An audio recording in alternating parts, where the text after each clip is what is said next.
நடனமாடுவார். ஆனால் இங்கு தலை முடித்து அருள் பாலிக்கிறார். சிவன் தனது வாகனமான நந்திக்கு இத்தலத்தில்தான் சர்வ அதிகாரம் தந்தார். இதையடுத்தே கோவில்களில் அதிகார நந்தி சந்நிதி அமைக்கும் பழக்கம் ஏற்பட்டதாக கூறுகின்றனர். ஒருமுறை வந்தாலே போதுமாம், நம் மனதில் நினைத்தது கூடிய விரைவில் நடக்கும் என்கிறார்கள்.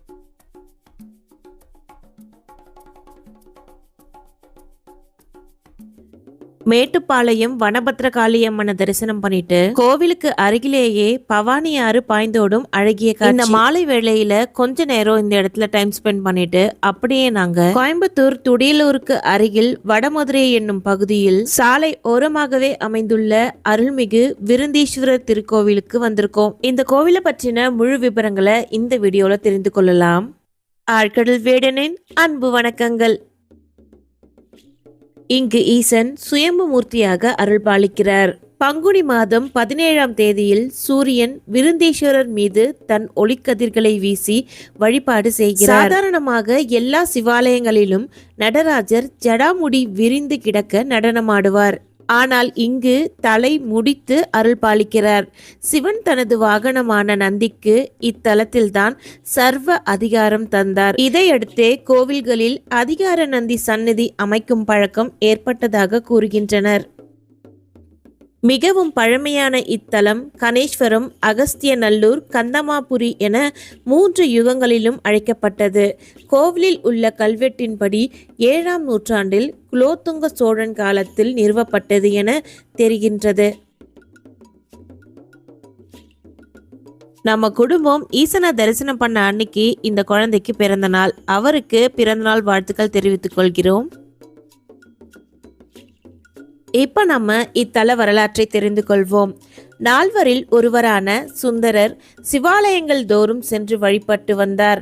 அவிநாசியில் அவிநாசி லிங்கேஸ்வரரையும் அன்னை கருணாம்பிகையையும் தரிசித்துவிட்டு விருந்தீஸ்வரர் கோவிலுக்கு வரும்போது மிகுந்த பசி ஏற்பட்டது. தள்ளாடியபடியே கோவிலை அடைந்தார். அவரது நிலை கண்ட ஒரு தம்பதியினர் அவரை உபசரித்தனர். கணவன் விசிறிவிட மனைவி வன முருங்கைக்கீரையுடன் அமுது தயாரித்து அளித்தாள். அமுதை சாப்பிட்டவுடன் சுந்தரருக்கு புத்தொளி பிறந்தது. இந்த புத்தொளிக்கு காரணம் அமுது படைத்த வேடுவராக வந்த இறைவனும் இறைவியுமே காரணம் என்பதை அறிந்தார் சுந்தரர். நெகிழ்ந்து போனார். சுந்தரருக்கு விருந்து படைத்ததால் இத்தல இறைவன் விருந்தீஸ்வரர் ஆனார். இங்கு அதிகார நந்தியை பிரதோஷ காலங்களில் குளிர்ச்சியான பொருட்கள் கொண்டு அபிஷேகம் செய்தால் அவரும் குளிர்ந்து நமக்கு வேண்டியதை கொடுத்து நம்மையும் குளிர்விப்பார். தம்பதி சமேதராக அருள்பாலிக்கும் லக்ஷ்மி நாராயணரை இத்தலத்தில் வழிபட்டால் தம்பதியினரிடையே மன ஒற்றுமை மேலோங்கும். பிரிந்த தம்பதியினர் ஒன்று சேர இங்கு வழிபாடு செய்யலாம். தம்பதியர் ஒன்று சேர்ந்த பிறகு லக்ஷ்மி நாராயணருக்கு துளசியால் அர்ச்சனை செய்கின்றனர். அதிகார நந்தியை பற்றின சிறு விளக்கம். உலகில் எத்தனை சக்தி உள்ளதோ அத்தனையையும் மொத்தமாக கொண்டவர் சிவபெருமான். அவருக்கு எத்தனை சக்தி உள்ளதோ அத்தனையும் கொண்டது நந்தி என்கிறார்கள். சிவனை காண்பதற்கு முன் நந்தியை நாம் கண்டே ஆக வேண்டும். எல்லா சிவன் கோவில்களிலும் இதுதான் நியதி. இந்த முறையை முதலாக கொண்டு வந்தது இந்த இடம்தான் என்கிறார்கள் பெரியவர்கள். நந்தி என்றால் ஆனந்தம், மகிழ்ச்சி என்று பொருள். இவரை வணங்கிய பின் தான் சிவனையே நாம் காண முடியும்.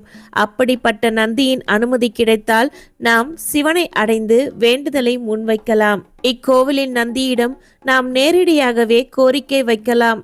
அவரே அருள் தருகிறார். இக்கோவிலுக்கு நாம் ஒருமுறை வந்தாலே போதுமாம், நம் மனதில் நினைத்தது கூடிய விரைவில் நடக்கும் என்கிறார்கள் பக்தர்கள். இத்தல விருட்சமான வனமுருங்கை தரிசனம். இக்கோவிலில் கிடைக்கப்பெற்ற கல்வெட்டுகளின்படி சுமார் 1300 வருடங்களுக்கு முன்பு கட்டப்பட்டதாகும். இங்கு ஈசன் சுயம்பு மூர்த்தியாக அருள்பாலிக்கிறார். இக்கோவிலின் அமைவிடத்தின் பெயராக திரு துளசியம்பதி என்று கல்வெட்டுகளில் குறிக்கப்பட்டுள்ளன. 4 யுகங்களாக விநாயக பெருமான், அகஸ்திய முனிவர், கந்தமா முனிவர் மற்றும் சுந்தரமூர்த்தி நாயனார் வழிபட்டதாக தல புராணம் கூறுகிறது. குரு ரிஷி என்ற முனிவர் வழிபட்ட தலம் இது. குரு ரிஷி பாளையம் என்பது மருவி குருடம்பாளையம் என்றாயிற்று. குரு ரிஷி முனிவர் துடிசை என்ற இசைக்கருவியை துடியை முழக்கி உள்ளால் இசைத்து சிவபெருமானின் ஆனந்த தாண்டவத்தை காண விரும்பி வழிபட்டதால் இத்தலத்திற்கு துடிசை எம்பதி என்றாயிற்று. இத்திருக்கோவிலுக்கு வடக்கில் மதுரை நதி இருந்துள்ளது. தற்பொழுது அதன் சுவடுகளே உள்ளது. ஆகவே இத்தலத்திற்கு வடமதுரை என்ற பெயரும் உண்டு. இக்கோவில் குலோத்துங்க சோழனால் கட்டப்பட்டதாக கல்வெட்டுகளால் அறியப்படுகிறது. வடமதுரை கோவை நகரிலிருந்து மேட்டுப்பாளையம் சாலையில் துடியலூரை அடுத்து அமைந்துள்ளது. இக்கோவில் காலை 7 மணி முதல் மதியம் 12 மணி வரையிலும் மாலை 5 மணி முதல் இரவு 8 மணி வரையிலும் தரிசனத்திற்காக திறந்திருக்கும். உங்களுக்கு இந்த வீடியோ பிடிச்சிருந்தா சின்ன ஒரு லைக் கொடுத்துட்டு பாருங்க. சப்ஸ்கிரைப் பண்ணாத ஆன்மீக பக்தர்கள் சப்ஸ்கிரைப் பண்ணிக்கோங்க. இறைவனவர் திருநாமத்தை கமெண்ட் பண்ணுங்க. கோவிலுக்கு போற கூகுள் மேப் லிங்கை டிஸ்கிரிப்ஷன்ல கொடுக்குறேன், வேண்டியவங்க பயன்படுத்திக்கலாம்.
அடுத்த அழகிய கோவிலின் முழு வரலாற்றோட உங்களை நான் சந்திக்கிறேன்.